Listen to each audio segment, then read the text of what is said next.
नमस्कार, बहुत स्वागत है आपका डेली 24 भारत में। मैं हूं आपके साथ अनीता शर्मा। शुरुआत करते हैं देश दुनिया की बड़ी खबरों से और बड़ी जानकारी आपको दे दें कि बंगाल में रिकॉर्ड तोड़ वोटिंग हुई है। ऐसे में बंगाल में 92% जो है वो वोटिंग हुई है और 2021 का रिकॉर्ड जो है वो टूट गया है। 2 चरणों में ये मतदान हुआ है, जिसके बाद से 92% से ज्यादा मतदान हुआ है। पश्चिम बंगाल की सभी सीटों पर रिकॉर्ड तोड़ जो है वो वोटिंग हुई है। बुधवार को दूसरे फेज की वोटिंग हुई। 142 सीटों पर 92.48% वोट पड़े हैं और इससे पहले 23 अप्रैल को पहले फेज की वोटिंग हुई थी, जिसमें 152 सीटें थी और वहां पर भी 93.19% मतदान हुआ था और ये बंगाल के इतिहास में अब तक की सबसे ज्यादा वोटिंग है। इससे पहले की अगर बात करें तो बंगाल में 2021 में 84.72% जो मतदान दर्ज किए गए थे। महिलाओं की अगर बात करें तो महिलाओं ने 92.28% तो वहीं पुरुषों की अगर बात करें तो 91.07% वोट डाले गए थे। और इस बार चुनावी हिंसे में भी लोगों की मौत की खबर निकलकर सामने आई है।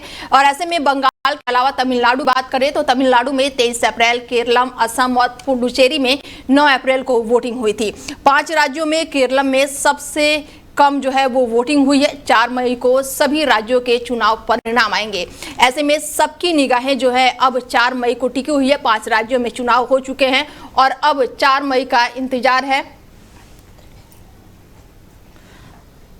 आलोक द्विवेदी जी जुड़ चुके हैं फोन लाइन पर हमारे साथ, जो कि राजनीतिक विशेषज्ञ हैं। उनसे जानते हैं कि रिकॉर्ड तोड़ मतदान हुए हैं पश्चिम बंगाल में, पहले फेज में भी और सेकेंड फेज में भी। आलोक जी,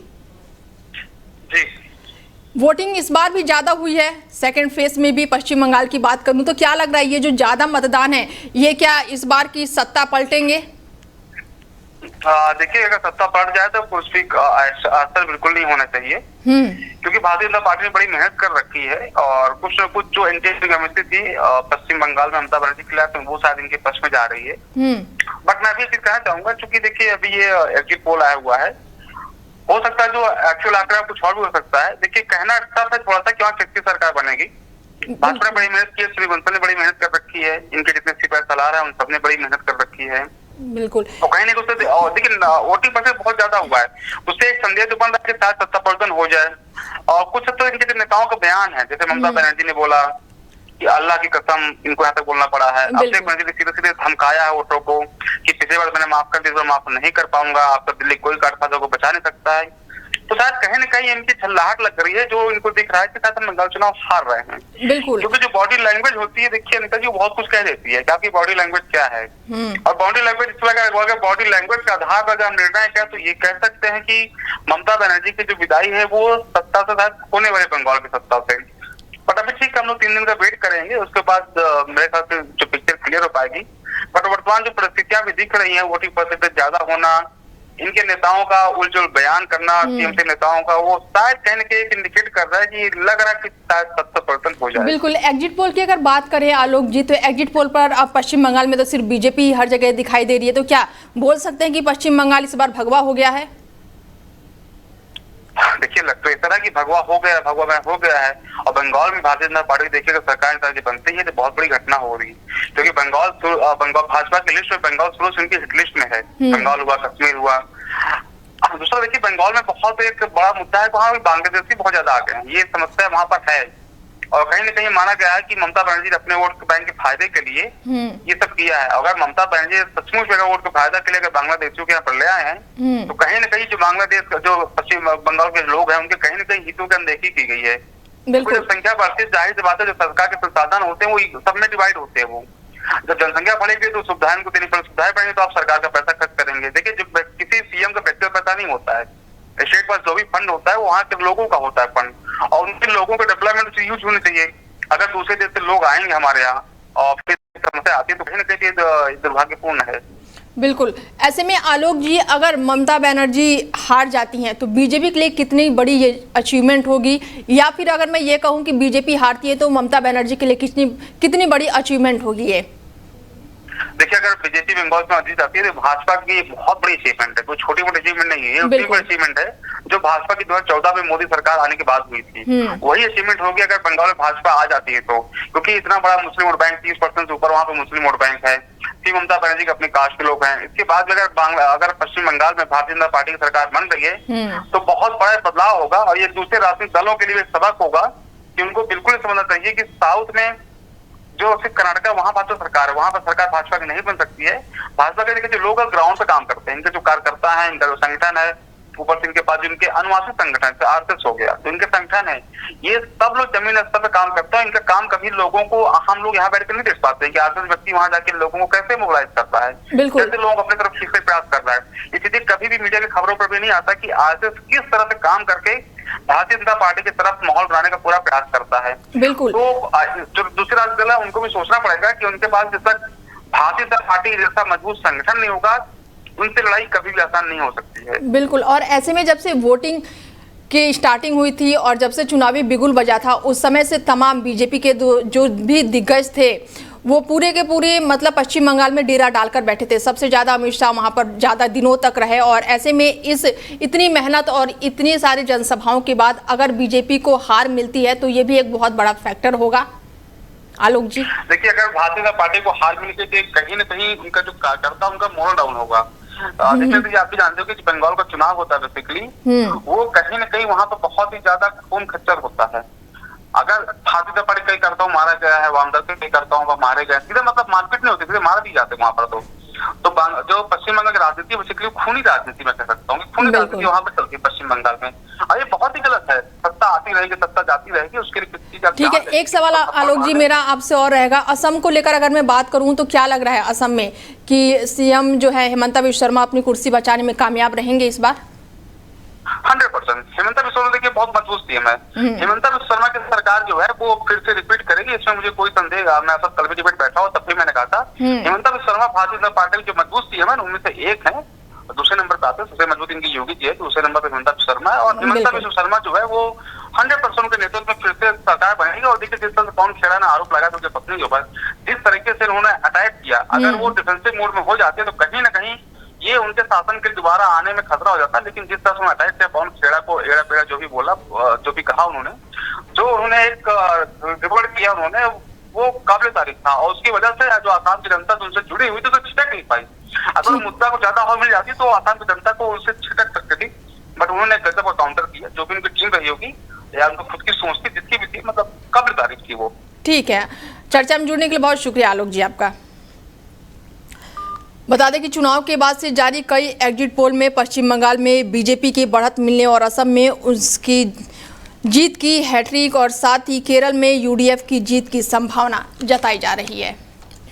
वहीं भारत इटली के रक्षा संबंधों को मिली नई रफ्तार। बड़ी जानकारी बता दें आपको कि राजनाथ सिंह और गुइडो क्रोसेट के बीच अहम बैठक हुई है। इटली के रक्षा मंत्री के साथ आज भी द्विपक्षीय वार्ता करेंगे। बड़ी जानकारी आपको दे दें कि भारत और इटली के बीच रक्षा सहयोगों को लेकर बढ़ावा देने के लिए रक्षा मंत्री राजनाथ सिंह आज नई दिल्ली में इटली के रक्षा मंत्री से द्विपक्षीय वार्ता करेंगे। रक्षा मंत्रालय के अनुसार इस महत्वपूर्ण बैठक में दोनों रक्षा मंत्री भारत और इटली के बीच रक्षा सहयोग से जुड़े विभिन्न मुद्दों पर विस्तार से चर्चा करेंगे। साथ ही बदलते वैश्विक सुरक्षा को ध्यान में रखते हुए क्षेत्रीय और अंतर्राष्ट्रीय मुद्दों पर भी अपने विचार साझा करेंगे। खबरों की माने तो दोनों देशों के रक्षा मंत्रियों की मुलाकात में टेक्नोलॉजी ट्रांसफर फोकस रहने वाला है और साथ ही लियोनार्डो जैसी इटली की दिग्गज रक्षा कंपनी भारत के साथ संवेदनशीलता और सैन्य ताकत साझा करने पर अंतिम मुहर लगा सकती है। भारत के डिफेंस इंडस्ट्रियल कॉरिडोर में इटली के निवेश और नई यूनिट लगाने पर चर्चाएं होंगी और ये कॉरिडोर यूपी और तमिलनाडु में बन रहे हैं। हिंद प्रशांत क्षेत्र में समुद्री डकैती और साथ ही नेविगेशन की रक्षा के लिए दोनों नौसैनिकों के बीच तालमेल बढ़ाने की योजना पूरी तरह से तैयार होगी। ऐसे में ये बैठक जो है आज दिल्ली में होने वाली है। रक्षा मंत्री राजनाथ सिंह ये अहम बैठक में शामिल होंगे। इटली के रक्षा मंत्री के साथ आज द्विपक्षीय बैठक है। और यूपी से बड़ी जानकारी निकलकर सामने आ रही कि यूपी विधानसभा का विशेष सत्र आज है और महिला आरक्षण पर घिरेगा विपक्ष। निंदा प्रस्ताव लाएगी योगी सरकार। बड़ी जानकारी आपको दे दें कि यूपी से बड़ी जानकारी है। यूपी विधानसभा का विशेष सत्र जो है आज है और महिला आरक्षण पर गिरेगा विपक्ष। निंदा प्रस्ताव लाएगी योगी सरकार। यूपी के विधानमंडल का 1 दिवसीय विशेष सत्र आज बुलाया गया है और इस सत्र का मुख्य फोकस जो है महिला आरक्षण, नारी शक्ति बंधन अधिनियम के संशोधन पर केंद्रित है और इसमें बीजेपी सरकार विपक्ष खास करके समाजवादी पार्टी और कांग्रेस के खिलाफ निंदा प्रस्ताव लाने जा रही है। वित्त और संसदीय कार्य मंत्री सुरेश खन्ना विधानसभा में ये प्रस्ताव पेश करेंगे और प्रस्ताव के बाद से दलीय नेताओं और विधायकों द्वारा ये चर्चा होगी। सदन में महिला सशक्तिकरण, महिला सुरक्षा, शिक्षा, रोजगार और साथ ही सामाजिक भागीदारी जैसे मुद्दों पर भी विस्तार से बहस की संभावना है। देर शाम मुख्यमंत्री योगी आदित्यनाथ सदन को संबोधित करेंगे। नारी शक्ति बंधन अधिनियम के संशोधन परिसीमन पर हुए विवाद और उसके पारित न होने के बाद से बीजेपी सरकार ने विपक्ष पर महिलाओं के सशक्तिकरण में बाधा डालने और साजिशें का आरोप लगाते हुए ये विशेष सत्र बुलाया है। कैबिनेट ने इसे मंजूरी दी थी। सरकार का कहना है कि विपक्ष ने लोकसभा में बिल को पारित नहीं होने दिया, जबकि बीजेपी महिलाओं को 1/3 आरक्षण दिलाने के लिए प्रतिबद्ध है। चर्चा के दौरान महिला सदस्यों को ज्यादा समय दिया जाएगा। ऐसे में यूपी से बड़ी जानकारी निकलकर सामने आई है कि महिला आरक्षण बिल पर आज योगी सरकार जो है निंदा प्रस्ताव पेश करेगी और हमारे साथ बीजेपी से प्रवक्ता उरल मलिक जी जुड़ चुके हैं। उनसे जानते हैं कि यूपी से ये बड़ी जानकारी मलिक जी निकलकर आई है सामने कि आज जो है विशेष सत्र बुलाया गया है और महिला आरक्षण बिल को लेकर समाजवादी पार्टी को योगी सरकार घेरेगी। मलिक जी क्या कुछ कहेंगे? जी देखिए, जहां तक विषय एक तरीके से समाजवादी पार्टी के आरोपों का, मैं समझता हूँ सबसे बड़ा सवाल तो विपक्ष की मंशा पर खड़ा होता है। अगर विमेंस की बात कर ली जाए, महिलाओं की बात कर ली जाए, नारी सशक्तिकरण की बात कर ली जाए, महिला सम्मान, महिला सुरक्षा और महिलाओं के हित सुनिश्चित करने की बात की जाए, उनके रिजर्वेशन की बात की जाए, तो इसके ऊपर सबसे बड़ी चोट करने का काम विपक्ष के द्वारा, ऑपोजिशन के द्वारा पूर्ण रूप से जो किया गया, मैं समझता हूँ जो आधी आबादी है वो इस चीज को पूर्ण रूप से याद रखेगी और उसी के आधार पर आने वाले उत्तर प्रदेश के विधानसभा चुनाव में वोट करेगी। 2027 के विधानसभा चुनाव में जिस तरीके से विमेंस को रिजर्वेशन, उनका हक, उनका अधिकार, आदि आबादी का अधिकार देने का काम माननीय मोदी जी के नेतृत्व में किया जा रहा था, उसका विरोध आखिर किसने किया और उसके पीछे क्या मंशा थी, उस चीज को पॉलिटिसाइज करने का काम, वोट बैंक राजनीति तक एक तरीके से घसीट के ले जाने का काम किस राजनीतिक दल के द्वारा किया गया, ऑपोजिशन के द्वारा किया गया, तो निश्चित रूप से वोट की चोट करते हुए जनता इन्हें सजा देने का पूर्ण रूप से काम करेगी। बिल्कुल। और क्या लग रहा है मलिक जी कि क्या क्या यहाँ पर मुद्दे उठ सकते हैं, क्योंकि महिला आरक्षण बिल तो है ही, बाकी अगर मैं 2027 को लेकर बात करूं तो क्या लग रहा है कि ये फोकस पूरा 27 पे ही रहने वाला है? नहीं देखिए, जहां तक विषय मुद्दे उठाने का विपक्ष के द्वारा, जिस मुद्दे को विपक्ष उठाना चाहता है उठाए, हमें किसी रूप में कोई आपत्ति नहीं है। हमारे पास हर सवाल का, हर विषय का उत्तर है और पूर्ण रूप से जो हमारी मंशा है बिल्कुल स्पष्ट है, स्वच्छ है और खुली किताब की तरह है। और जहां तक विषय स्वस्थ लोकतंत्र की एक तरीके से परंपरा का और प्रणाली का, तो विपक्ष को अधिकार है सवाल पूछने का, लेकिन जहां तक विषय है भारतीय जनता पार्टी का, हमारा स्पष्ट मानना है कि आधी आबादी का अधिकार उन्हें मिलना चाहिए और इस चीज को लेकर जन जन के बीच जाने का काम पूर्ण रूप से हम कर रहे हैं और भविष्य में और तेज गति से इस चीज को बढ़ाने का काम किया जाएगा। और जहां तक विषय है 27 के विधानसभा के चुनाव का या आगामी चुनावों का, तो जनता के पास एक ही चीज है, एक ही वेपन है, वो है वोट। और वोट की चोट करते हुए निश्चित रूप से ऐसे लोगों को सजा जनता देती है जो उनका विरोध करने का काम करते हैं, उनके हितों के संरक्षण में कोई एक तरीके से फैसला होता है तो उसमें रुकावट बनते हैं। चलिए, जुड़ने के लिए बहुत शुक्रिया मलिक जी आपका। जी बहुत बहुत धन्यवाद।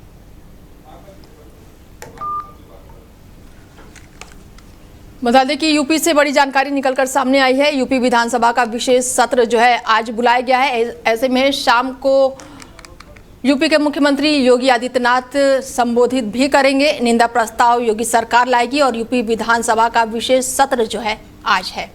तो वहीं केंद्रीय गृह मंत्री अमित शाह लद्दाख का दौरा करेंगे। बड़ी जानकारी आपको दे दें कि केंद्रीय गृह मंत्री अमित शाह जो है लद्दाख का दौरा करेंगे। अमित शाह का 2 दिवसीय लद्दाख दौरा है और आज से शुरू है और ऐसे में हिंसा प्रदर्शन के बाद से अमित शाह का ये पहला लद्दाख का दौरा है। बड़ी जानकारी आपको दे दें कि केंद्रीय गृह मंत्री अमित शाह जो हैं वो लद्दाख के दौरे पर हैं और आज से 2 दिनों के दौरे पर लद्दाख पहुंचेंगे और यहां पर लेह में भगवान बुद्ध के पवित्र अवशेषों का पूजन और दर्शन करेंगे। लद्दाख में भगवान बुद्ध के अवशेष पहले अंतर्राष्ट्रीय प्रदर्शनी लगाया जा रहा था और बुद्ध पूर्णिमा पर आयोजित कार्यक्रमों में हिस्सा लेने के अलावा गृह मंत्री अमित शाह लद्दाख के विकास कार्यों और सुरक्षा स्थिति की समीक्षा भी करेंगे। गृह मंत्री अमित शाह जो है लद्दाख के मौजूदा सुरक्षा हालातों का जायजा लेने के साथ ही लेह में उपराज्यपाल और प्रशासन के वरिष्ठ अधिकारियों से क्षेत्र के विकास और लोगों की उम्मीदों को पूरा करने के लिए प्रशासन की तरफ से किए जा रहे प्रयासों के बारे में भी जानकारी लेंगे। गृह मंत्री अमित शाह के दौरे के दौरान लद्दाख के दूसरे स्थानीय मांगों पर भी चर्चा और समाधान का रास्ता निकालने का प्रयास किया जाएगा।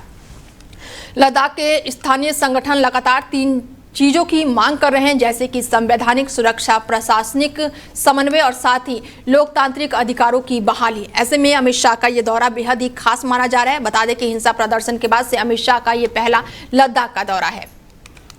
अमेरिकी राष्ट्रपति डोनाल्ड ट्रंप ने आर्टेमिस सेकंड मिशन के 4 दिवसीय दल अंतरिक्ष यात्रियों रीड वाइजमैन और साथ ही विक्टर ग्लोवर, क्रिस्टीन क्रोच और साथ ही जेरमी हैंसन और साथ ही उनके परिवार के सदस्य व्हाइट हाउस के लिए ओवल ऑफिस में आमंत्रित किए गए। राष्ट्रपति डोनाल्ड ट्रंप ने कहा है कि कुछ ऐसे लोग हैं जिन्हें पूरी दुनिया का ध्यान अपनी ओर खींचा है। वो बहुत बहादुर है। मुझे नहीं पता कि वो यहाँ कैसे करते हैं। मैं तो ये करना नहीं चाहता हूं और जेरेड में आपको बधाई देना चाहता हूं। मैंने बहुत अच्छा चुनाव किया है। लगभग 10 दिनों तक अंतरिक्ष में रहने के बाद से दल जो है 11 अप्रैल को पृथ्वी पर लौट आए हैं। 4 अंतरिक्ष यात्री हाल ही में चंद्रमा की परिक्रमा करते हुए 10 दिन बिताने के बाद से अब वो पृथ्वी पर लौट आए हैं और प्रशांत महासागर में सुरक्षित रूप से उतरे हैं और इस मिशन को आधुनिक अंतरिक्ष अन्वेषण और एक महत्वपूर्ण मोड़ माना जा रहा है, क्योंकि ये अपोलो कार्यक्रम के बाद चंद्रमा के निकटतम क्षेत्र की पहली मानवीय नियुक्ति यात्रा थी। ईरान पर नौसैनिक नाकेबंदी लगाने पर अमेरिकी राष्ट्रपति डोनाल्ड ट्रंप ने कहा है कि नाकेबंदी एक शानदार रणनीति है और ये 100% त्रुटि रहित साबित हुई है। इससे हमारी नौसेना की क्षमता का पता चलता है और अब कोई भी लापरवाही नहीं बरतेंगे। अब हम 18 घंटे की उड़ान भरकर सिर्फ एक कागज का टुकड़ा देखने नहीं जाएंगे। मुझे हमेशा आमने सामने मिलना पसंद है, लेकिन जब आपको हर बार बैठक के लिए 18 घंटे की उड़ानें भरनी पड़ती है तो आपको पता है कि बैठक किस बारे में है और आपको ये भी पता है कि रवाना होने से पहले ही वो आपको एक ऐसा कागज का टुकड़ा देंगे जो आपको पसंद नहीं आएगा। तो ये हास्यवाद है और इस समय कोई भी समझौता तब नहीं होगा जब वो इस बात पर सहमति नहीं हो जाते कि परमाणु हथियार नहीं होगा। बता दें कि डोनाल्ड ट्रंप का ये बड़ा बयान निकलकर सामने आया है। ईरान के बीच चल रहे युद्ध के बीच ट्रंप ने ये बड़ा बयान दिया है। Well, the blockade is genius, okay? The blockade has been 100% foolproof. It shows how good our Navy is, I can tell you that. Nobody's going to play games. We have the greatest military in the world, and I built much of it during my first term, and we've been building it since. And the greatest anywhere in the world, nobody even close. And you see that, whether it's Venezuela, and they have a good military in Venezuela, but it was over in one day. It was actually over in about 48 minutes. Iran, the same thing. I mean, militarily, we've wiped them out. They have no military left. It's all the Navy's at the bottom of the sea. The Air Force is never going to fly again. We've got an amazing military. Now they have to cry uncle. That's all they have to do. Just say, we give up. We give up. But their economy is really in trouble. So it's a dead economy. It depends. We have talks. We're having talks with them now, and we're not flying anymore with 18-hour flights every time we want to see a piece of paper. We're doing it telephonically, and it's very nice. I make a call, or I have my people make a call, and you know the answer. I always like face-to-face. I consider it better. But when you have to fly 18 hours every time you want to have a meeting, and you know what the meeting is all about. Iran युद्ध की बढ़ती लागत ने America को परेशान कर दिया है। वैश्विक बाजारों पर युद्ध के बढ़ते प्रभाव ने अमेरिकी सरकार की टेंशन को और भी गहरा कर दिया है। अमेरिका के ईरान युद्ध पर अब तक $25 अरब खर्च हो चुके हैं और एक वरिष्ठ पेंटागन अधिकारी ने ये जानकारी साझा की है और ये इस संघर्ष के लिए सेना के खर्चे का पहला अधिकारित अनुमान है। इसके साथ ही चुनाव से ठीक 6 महीने पहले विपक्षी डेमोक्रेटिक जनमत सर्वेक्षण में बढ़त बनाए हुए हैं और वो ईरान युद्ध को अमेरिका की आर्थिक क्षमता से जोड़ने की कोशिश कर रहे हैं। राष्ट्रपति डोनाल्ड ट्रंप की रिपब्लिकन पार्टी की संसद में अपने बहुमत बनाए रखने के लिए कड़ी चुनौती का सामना करना पड़ सकता है। वरिष्ठ पेंटागन अधिकारी जुलू हार्ट्स ने हाउस आर्मर्ड सर्विस कमेटी के सांसदों को बताया है कि इस पैसे का ज्यादातर हिस्सा गोला बारूद पर खर्च हुआ है। हालांकि हेस्ट ने यह भी विस्तार से बताया है कि इससे अनुमानित खर्चे में क्या क्या शामिल था। भारत में आज यानी कि गुरुवार को सुबह सुबह धरती कांप उठी। लद्दाख के लेह में सुबह जोरदार भूकंप आया है और इस भूकंप के झटके से लोगों की नींद खुल गई है। नेशनल सेंटर फॉर सिस्मोलॉजी के मुताबिक लद्दाख के लेह में गुरुवार सुबह 3:55 पर भूकंप आया है और जिसकी तीव्रता जो है 4.1 मापी गई है और इस भूकंप की गहराई 150 किलोमीटर धरती के अंदर थी। राहत की बात यह रही कि अभी तक इस भूकंप में किसी भी जान माल के नुकसान की खबर निकलकर सामने नहीं आई है। हालांकि जब ये भूकंप आया है तब लेह के लोग गहरी नींद में सोए हुए थे और अचानक आए भूकंप ने उन्हें अंदर से हिला दिया। गहरी नींद में सोए लोगों को अचानक से ही धरती में कंपन महसूस हुई। नींद खुली तो घर के अंदर रखी चीजें हिल रही थी, पंखे डोल रहे थे और उन्हें जैसे ही एहसास हुआ कि ये भूकंप है वो घर से बाहर की ओर चिल्लाकर भागने लगे। फिलहाल किसी भी तरह के नुकसान की खबर निकलकर सामने नहीं आई है। तो वहीं पिछले 24 घंटे के अंदर देश में अलग अलग मौसम देखने को मिला है। पंजाब, हरियाणा, चंडीगढ़, दिल्ली, मध्य प्रदेश, राजस्थान और गुजरात के कई जगहों में पारा जो है 40 से 46 डिग्री सेल्सियस के बीच रहा। हालांकि आंधी और हल्की बारिश से कई इलाकों में तापमान 2 से 3 डिग्री सेल्सियस घट गया है। यूपी की बांदा की अगर बात करें तो 45.8 डिग्री सेल्सियस के साथ सबसे गर्म रहा। राजस्थान, मध्य प्रदेश के ज्यादातर जिलों में तापमान 40 डिग्री सेल्सियस से ज्यादा रहा।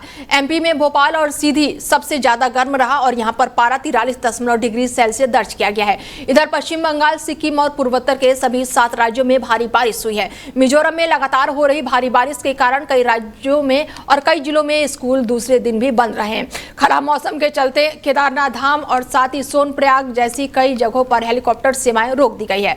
मौसम विभाग ने बिहार, झारखंड, बांग्लादेश, सिक्किम, ओडिशा, अरुणाचल प्रदेश में आंधी, बारिश और ओले गिरने का ऑरेंज अलर्ट जारी किया है। वहीं नागालैंड, मणिपुर, मिजोरम और त्रिपुरा जो है वो रेड अलर्ट जारी किया गया है। पश्चिमी राजस्थान में लू चलेगी। उत्तराखंड, पूर्वी राजस्थान, मध्य प्रदेश, छत्तीसगढ़, ओडिशा, बंगाल, बिहार, झारखंड और गंगा से सटे बंगाल, तेलंगाना, आंध्र प्रदेश, कर्नाटक में आंधी बारिश का येलो अलर्ट जारी किया गया है। केरलम, तमिलनाडु, अरुणाचल प्रदेश, सिक्किम, बंगाल, नागालैंड, मणिपुर, मिजोरम और त्रिपुरा में बारिश का ऑरेंज अलर्ट जारी किया गया है। यानी कि यहाँ पर बारिश हो सकती है। वहीं राजस्थान के अलवर जिले में दिल्ली मुंबई एक्सप्रेसवे पर देर रात एक भयावह हादसे ने पूरे इलाके को दहला दिया है। लक्ष्मणगढ़ थाना क्षेत्र के मौजपुर के पास एक चलती कार अचानक से ही आग का गोला बन गई, जिसमें सवार 5 लोगों की जिंदा जलकर मौत हो गई। मृतकों में 3 महिलाएं, एक पुरुष और एक बच्चा शामिल है। सभी मध्य प्रदेश के श्योरपुर निवासी थे और वैष्णो देवी के दर्शन करके लौट रहे थे। जानकारी के अनुसार परिवार में वैष्णो देवी यात्रा के लिए एक टैक्सी बुक की थी। दर्शन के बाद वो मध्य प्रदेश लौट रहे थे और देर रात जब उनकी कार अलवर के लक्ष्मणगढ़ क्षेत्र में मौजपुर के पास दिल्ली मुंबई एक्सप्रेसवे से गुजर रही थी, तभी अचानक से ही कार में आग लग गई और कुछ ही पलों में आग ने पूरी गाड़ी को अपनी चपेट में ले लिया। शुरुआती जांच में सामने आया कि कार सीएनजी और पेट्रोल दोनों से चलने वाली थी। आशंका है कि गैस रिसाव के कारण ये भयंकर आग लगी है और आग इतनी तेजी से फैली कि कार में बैठे 5 लोग बाहर निकलने का मौका तक उन्हें नहीं मिल पाया और वो जिंदा जल गए। फिलहाल खबरें लगातार जारी है। बने रहिए आप हमारे साथ और देखते रहिए डेली 24 भारत। नमस्कार।